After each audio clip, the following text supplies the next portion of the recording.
Hello, everyone. Wayne Motts, the President Emeritus and historian at the Gettysburg Foundation. I'm in the walking clothes. We're out for an episode of Walking Wednesdays to a place that you've probably heard of, but I bet you haven't visited the memorials up on top of this hill, and that is Powers Hill here in Gettysburg, south of the town of Gettysburg along the Baltimore Pike. Now, right above me in the background is Powers Hill. You can actually see one of the artillery memorials there for the 3 artillery batteries that were on top of Powers Hill for July 2nd and July 3rd. We got Abby behind the camera for this episode of Walking Wednesdays. And first of all, we'll show you a map of where we are. This road right here behind me is the Blacksmith Shop Road. It is right off of the Baltimore Pike, and there is a gravel parking lot. That's a National Park Service parking lot right over here. So Abby, why don't you just show everybody, if you want to park and visit here, everybody, you can park here. Then you can walk along the roadway and get over to Granite Schoolhouse Lane and use the trail to access the very top of the hill. Now I'm going to move back around so we can give you some orientation. So you see Powers Hill right there. Let's move around. Let's come around. Wooded hill over here behind me takes you to Culp's Hill. Baltimore Pike is right down below where I'm located. And then right off to the far right of your screen is going to be McAllister Hill. And that is named after James McAllister, who owned the mill, McAllister Mill, on Rock Creek near the Baltimore Pike today. So for this Walking Wednesday episode, we're going to cover the artillery positions for Powers Hill for July 2nd and July 3rd, 1863. Now I'm going to come around here. Oh, we've got cars. Welcome to Gettysburg in the fall, everybody. All right, let's first talk a little bit about Powers Hill and how it gets its name. Powers Hill is named after Solomon Powers. Solomon Powers was a stone cutter here in Gettysburg. He's born in New Hampshire in 1804, and he moves to Gettysburg as a relatively young man. He marries a woman from Baltimore, Maryland in the 1830s, and he gets here probably 1837 or 1838. He's one of the earliest stone cutters in Gettysburg. He was a master craftsman. He had a stone yard and home in the middle of the town during the time of the battle, and he actually at one time owned a farm adjacent to this hill. And on the north side of the hill, you had quarries where he would quarry a lot of the stone. He owned a home along the Baltimore Pike, lived there with his family until before the Battle of Gettysburg. It's actually shown on an 1858 wall atlas. He sells it to a resident named Nathaniel Leitner. And the Leitner home along Baltimore Pike, Solomon Powers' former home, there during the time of the battle. And so the owners of this hill, actually during the time of the battle, are going to be the Leitners, have part of it, and the Spanglers certainly have part of it. So there's multiple owners that are here. George Spangler, that owns the George Spangler Farm, which the Gettysburg Foundation owns, actually also owned a portion of the hill. Now, it is ideally located where it is because it's a high emphasis that is right along where the Baltimore Pike is. If you remember the history of the battle, on July 1st, the Union forces meet the Confederates out north and west of town. They're defeated. They're driven south of Gettysburg back to Cemetery Hill, which is about a mile or so from where we're at. We're south of that along the Baltimore Pike. And then only 2 of the 10 roads, as the battle progresses, will be under Union control. That's the Taneytown Road and the Baltimore Pike. This Baltimore Pike and the eminence right above it, Powers Hill, which overlooks it, these are right on the main thoroughfares for the Union Army supply. Edwin Forbes actually has a sketch that shows this pike with all the supplies and movement of the troops coming up through it. As an artillery position, this place was gold because you could fire off the top of it and fire into the meadow across where Culp's Hill is over to the Confederate positions that are attacking and skirmishing against where Culp's Hill is located. There were 3 batteries of artillery on the hill. We're going to talk about that. And there was also a unit of New Yorkers, the 77th New York, that acted as a guard for the artillery. Henry Slocum, the commander of the 12th Union Army Corps, also the right wing at the Battle of Gettysburg, had his headquarters on the hill nearby. The marker says about 230 yards west of the pike. That would put it up near the top crest of the hill. So he's got his headquarters, Henry Slocum, right over where the Powers Hill is located. And once again, it's something that you probably haven't seen very much of. We're very grateful that several years ago, more than 10 years ago, the American Battlefield Trust bought a portion of the land to actually preserve it. They bought the area that's down over here below us, which is where McDuffer's miniature golf course was, which is adjacent to this. They've all preserved that. Park Service actually underwent a clearing up here on top of the hill as well. So they've attempted to open up some of the views that were here for July 2nd and 3rd for 1863. So we've got this Baltimore Pike corridor, and we've got artillery for the Union Army on top of Powers Hill, named for Gettysburg resident Solomon Powers, a stonecutter here. It's going to be a pretty integral part for the artillery firing for both July 2nd and July 3rd. Now we're going to move from here. We're going to hit the path, and we're going to go over to where the New York monument is for the 77th New York, and then up on to the crest of the hill. If you want to do this, park here in the gravel lot, follow along the roadway, and then up on the trailway, and we'll show you where that is. Okay, we made our way over to the Granite Schoolhouse Lane side. Parking on Granite Schoolhouse Lane, very limited. So we mentioned earlier, try to use the small gravel lot along Blacksmith Shop Road if you want to come over here and visit this. Now, I mentioned coming up the roadway, but they've got a nice mowed path right here that you can come straight up. And then if Abby kind of turns over this way, hopefully we won't have to make everybody seasick, you'll see an opening here in the wall right over here behind me off the left of your screen that allows you to have access to come off of the Granite Schoolhouse Lane. So we're going to come right up here, and then the monument to the 77th New York, the headquarters guard, is right over here behind me. So this is the access way for Powers Hill, okay? We're going to make our way up there, so stay tuned. All right, we just came over the little stone wall here, following the trail. There's a little step on the stone wall that you can utilize to come over here, and we're at the 77th New York Volunteer Infantry Regiment on the slope, the southern slope of Powers Hill. And this unit was the headquarters guard, or I shouldn't say the headquarters guard. This unit was the artillery support here for July 2nd and July 3rd. Now, if you remember the history of the battle, the 12th Union Army Corps gets in position along where the Baltimore Pike, and they're over at Culp's Hill, but the 6th Corps, which is the last corps to arrive in Gettysburg, doesn't get here till the afternoon of July 2, 1863. That's the unit that this regiment was part of. They have an extremely grueling march all the way from Manchester, Maryland, over to Gettysburg. It's over 35 miles. And the 77th New York, which is part of Thomas Neal's brigade of the 6th Union Army Corps, is the last one basically to get up onto the battlefield. Now, when they arrive here, Thomas Neal's brigade will be placed, all the regiments except this one, a little further south and a little east of here at a place that is now called Neal Avenue. Sometimes it's called the Lost Avenue. And it's in a position to prevent the Confederates from flanking the Union line on the evening of July 2nd and also for July 3rd, 1863. So Neal's brigade is going to get in position over on what is now Neal Avenue. And one regiment that is held out is placed over here to guard the artillery. And that is the 77th New York, the monument right here behind me, called the Bemis Heights Regiment from Saratoga Springs, New York. That's where it was, came into service. And this unit had over 400 men here in the Battle of Gettysburg. And it doesn't sustain casualties here because it's on guard with the regiments, or with the artillery units that are up here. The 6th Corps is a reserve unit. One thing that the Union Army has, including this, that the Confederates don't have a lot of, extra troops. All the Confederate divisions basically are used here by up till July 3rd. The Union Army has the 6th Corps, most of it, not all, but most, in reserve. A corps that had 15,000 men in it.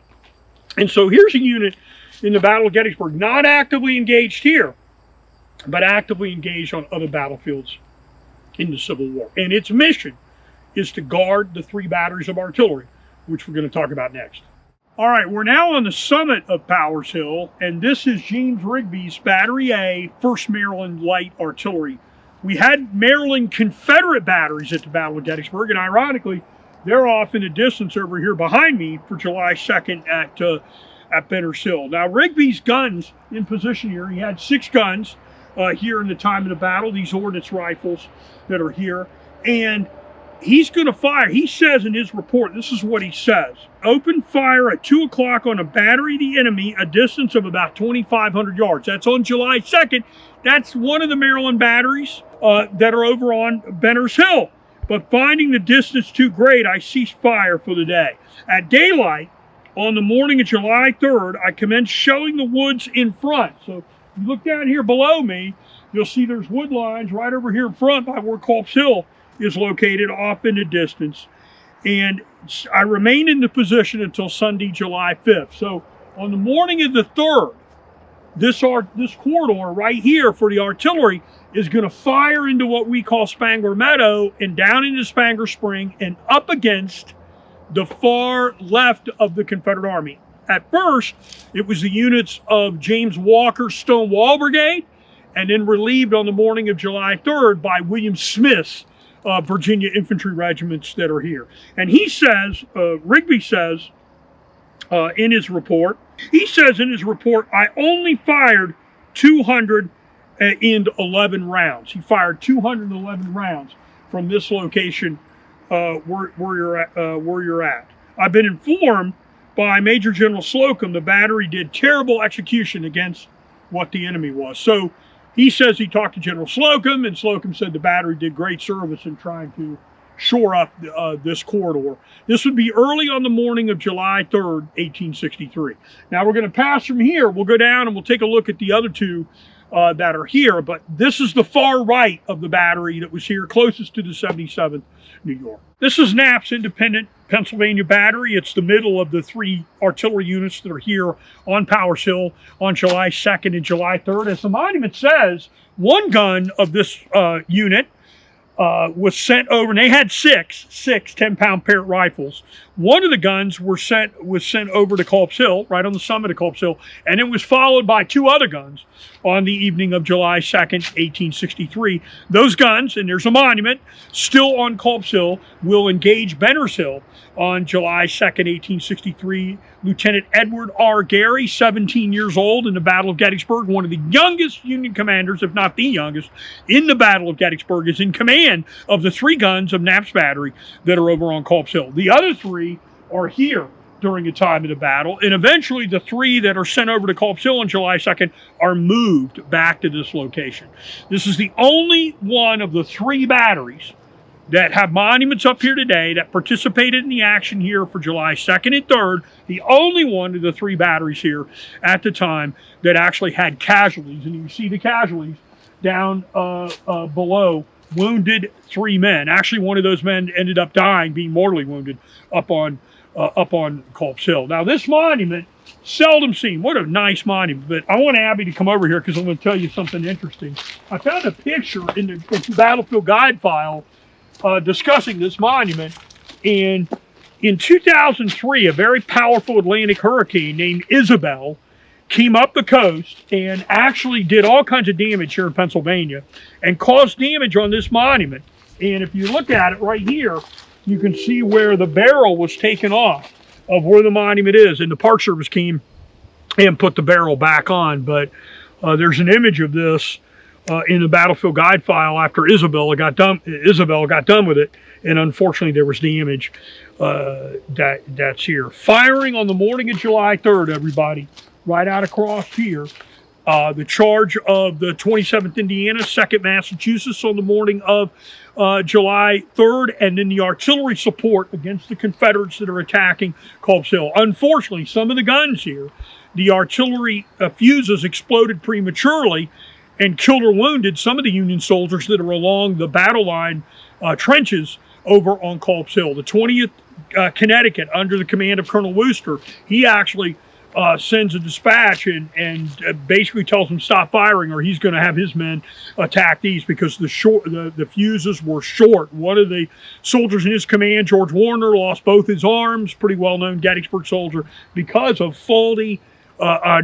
because fuses were short in exploding these against where the Confederates are. I don't want to diminish the effect these had against the Confederate lines, but there's also some cases of some friendly fire. Now we're going to swing around before Abby and I go to our last stop, and the little monument that's right down here below me, that's the Battery M, 1st New York Light Artillery.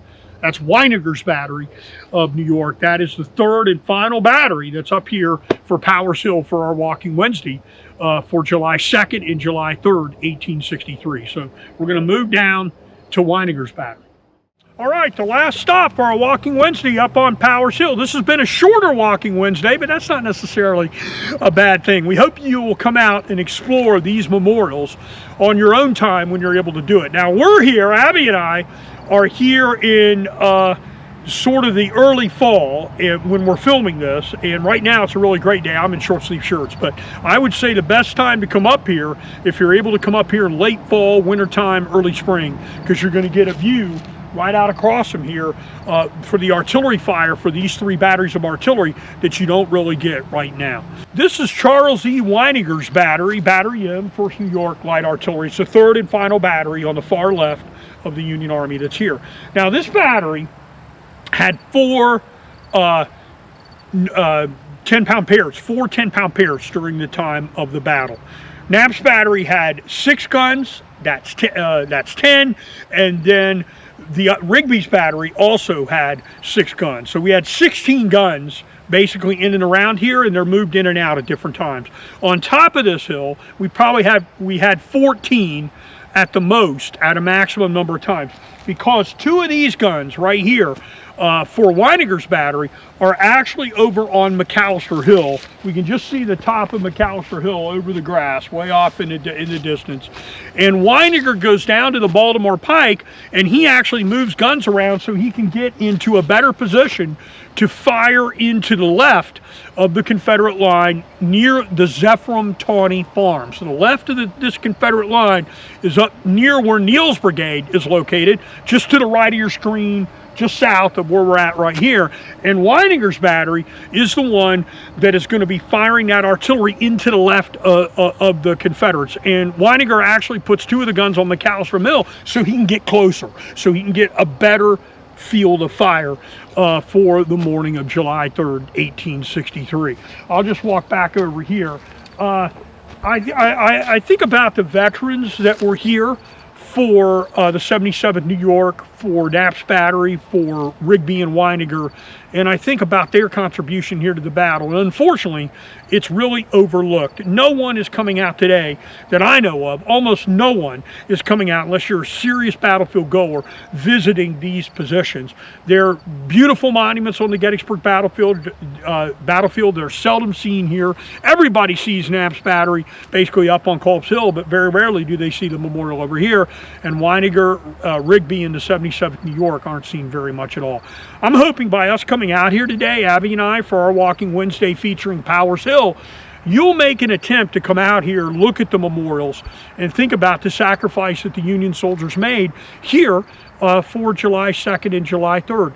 If these units aren't here, especially on the morning of July 3rd, shelling the Confederates down over here below us, the Confederates could possibly get up against where the Baltimore Pike is located. They're supporting the infantry troops here, and they're protecting this valuable artery that we call Baltimore Pike. I told you earlier, Forbes sketch showing supplies moving back and forth. A very overlooked area on the battlefield of Gettysburg. Definitely not on the tour route, but on the Gettysburg Foundation's Walking Wednesday with Abby and Wayne here for July 2nd and July 3rd, 1863. We'll leave you now with that. I hope you enjoyed this episode of Walking Wednesdays, Powers Hill at Gettysburg. Please share, like, Follow us on all the social media channels, and be sure to subscribe, particularly to the YouTube channel. Just look for the button down on the bottom of the screen to subscribe. And thanks for all your support of the Gettysburg Foundation. It's appreciated.